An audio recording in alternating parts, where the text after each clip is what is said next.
Welcome to Uriah Heep, the Magician's Podcast. I'll be covering every studio song the band has recorded and every bonus track that I can find. Each week we'll go over a new song from the beginning to where they are currently, and as they keep adding albums, I'll keep adding shows. Let the deep dive party begin. In the magic garden, some were singing, some were dancing. Hello and welcome to another episode of Uriah Heep, the Magician's Podcast. I am your host, Scott Haskin, and we got a cool song to get into today, one of my favorites, going back to The Magician's Birthday, the band's fifth studio album. We're talking, of course, about Blind Eye. Originally, I reviewed this on January 26th of 2021. Link is in the show notes if you want to check out that review, and you should because it's a great song. Definitely one of my favorites. Curious to see how they're going to interpret this song for the current band because originally we had both Mick and Ken on guitar. I don't know if Phil plays guitar, so it'll be interesting to see what they've done with the song, how Bernie sings it.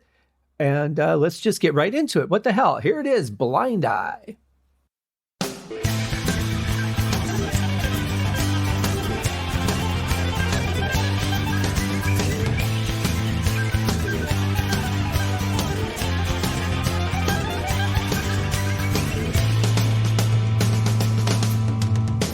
Very interesting. I'll start with drums. Did not expect there to be a change in the pattern. He kind of put a little spice in it there, missing that snare and adding an extra kick in, really kind of changed the feel of that part a little bit. I like that he didn't do the exact same transitional fill that he did on The Magician's Birthday. It would be so easy to just copy what you do when you record the first time, but you got to feel the moment. You got to do something different, change it up. So I like that was different. The guitar effects were really cool, I thought. Didn't expect those. Haven't heard any keyboards, so we'll see where that goes a little bit later on. But this is an interesting take on it. And, I've always loved the bass line on this, too, because it's just such a cool groove. It's something, I could just go on listening to for a lengthy period of time.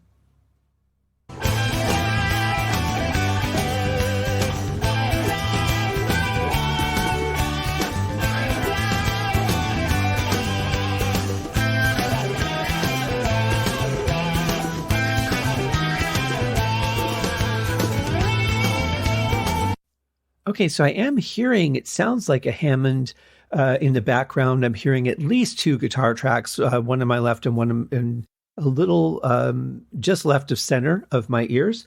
I love the sound that Mick's getting, and these guitar tracks just mesh so nicely together. I'm really digging that.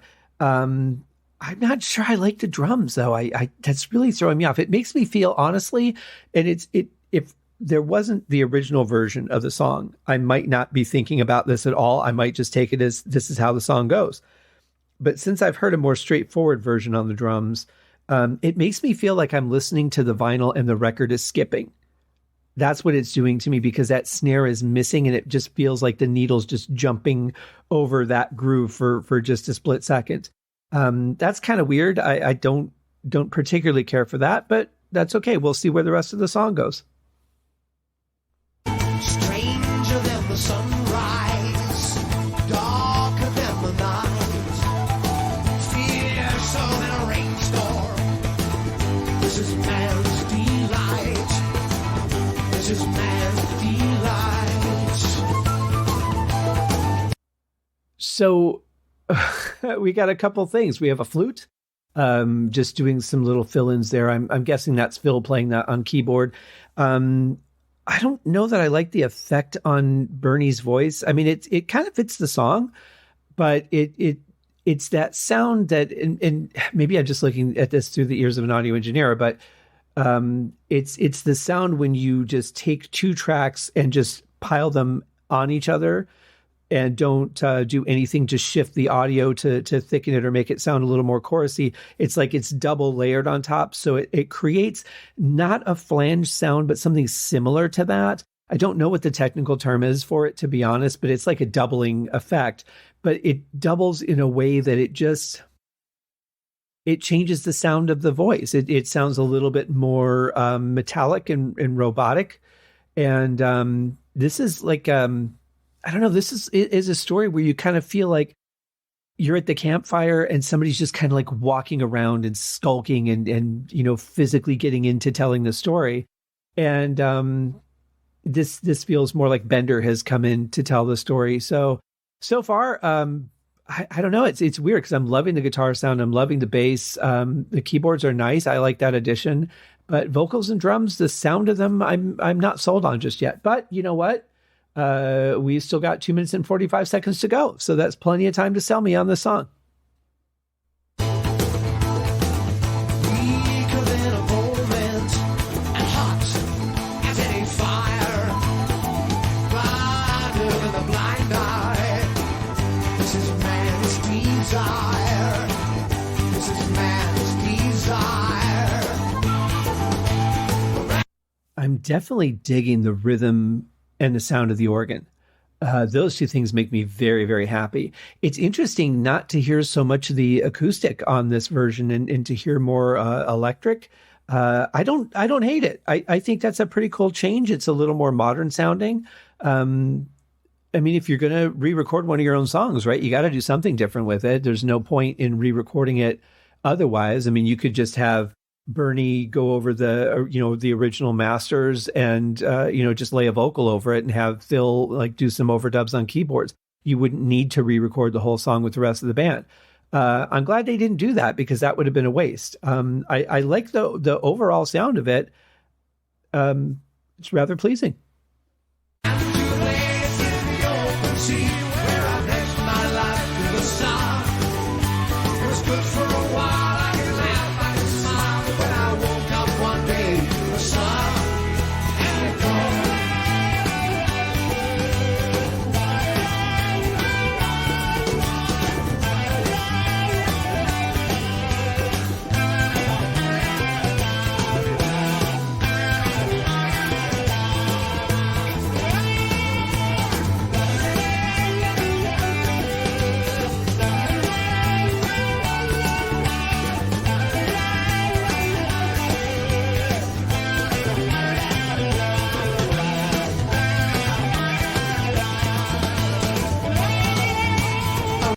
And Trevor is playing his heart out on this one, and I love the sound he's getting on that bass.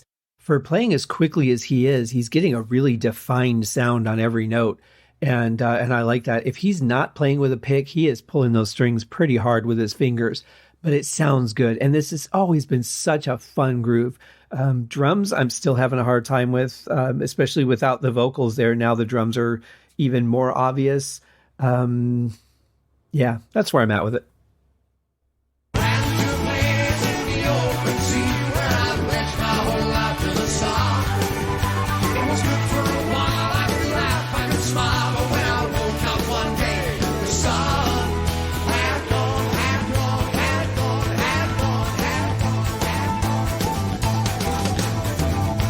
Apart from those accents, I really like what Lee's playing. In fact, that last fill was really cool. I figured out how to describe how I've always pictured the song. So, okay, go back to the campfire. Think about, it's late at night. There's somebody kind of just telling this story.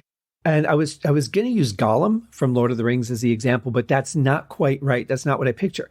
What I picture actually is, if you guys remember Grimtail Wormtongue, I think that's his name, and he's got that black robe and he's like a skulky looking character, and he doesn't walk normal. He kind of moves a little bit like Gollum does, and that's just what I've always pictured, like somebody kind of slinking around making odd movements because that's how they walk from years of sleeping in caves or whatever, and just kind of like slinking around telling the story around the campfire, getting everyone's reaction. And so to have this like metallic sounding voice really just takes away from that. Now, granted, this is, like I said, a more modern version, but that image is still very much the same for the setup of the song. Maybe a little less because there's more electric guitar and not the acoustic that we had in the original. But I will say also that the tempo obviously is a little bit faster too. And that does, again, feel more like a live stage tempo than it would a tempo that you would record at. So again, thinking in terms of what they would be doing live.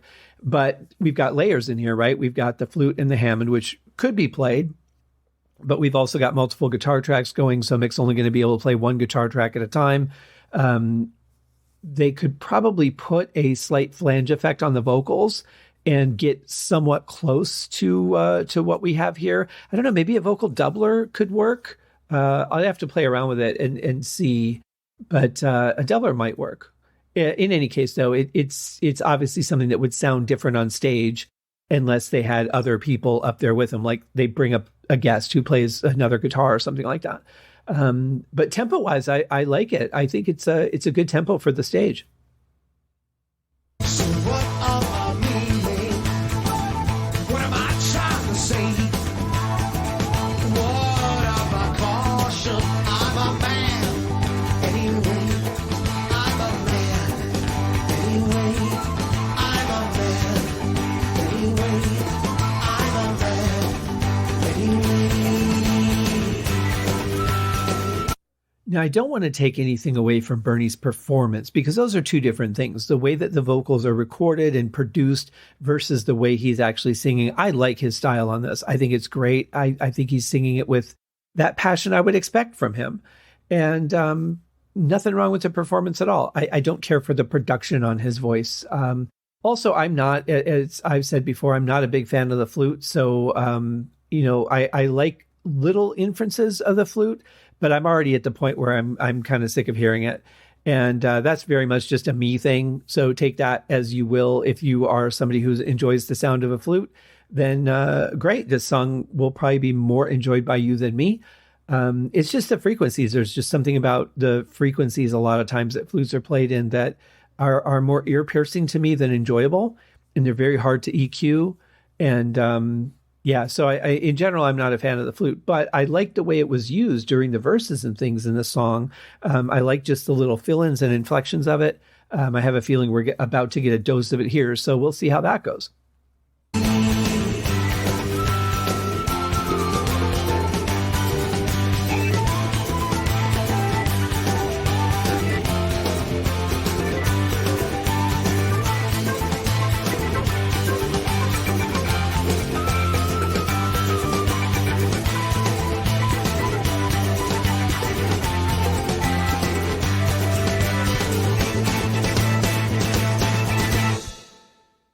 That was a good ending. I like that. It was nice and dramatic. Would be great on stage, I have to say. The tail of it, like the reverb didn't carry out. It was just like abruptly ending. So on the stage, it would have a little bit more life to it than that. But that part wasn't bad. Overall, I don't know. I was really looking forward to this. When I saw this was on the list of songs that they covered, I was really excited because it's always been a favorite of mine.